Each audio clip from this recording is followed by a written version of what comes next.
Everyone, কেমন কাটলো তোমাদের সবার সরস্বতী পুজো? আমাদের কেমন কেটেছে সেটা কিন্তু তোমাদের পরবর্তীতে জানাবো বড় ব্লগের সাহায্যে।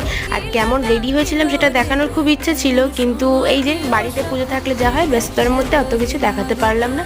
খুব তাড়াহুড়ো করে রেডি হয়েছি, আর বোনকে তার মাঝখানে একটু শাড়িও পরিয়ে দিতে হয়েছিল, কারণ ওরও স্কুলে যাওয়ার ছিল। তারপর রেডি হওয়ার পরে আমাদের কেমন লাগছে সেটা তোমাদের সাথে একটু শেয়ার করে দিলাম।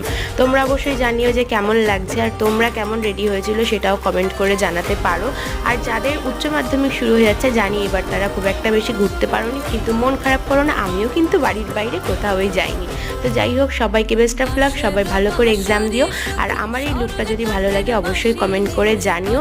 আর এই শাড়িটা কিন্তু সেই শাড়িটা যেটা কিন্তু আমি মিশো থেকে নিয়েছিলাম, আর তোমাদের বলেছিলাম পরবর্তীতে এটা পরে আমি তোমাদের দেখাবো সরস্বতী পুজোয়।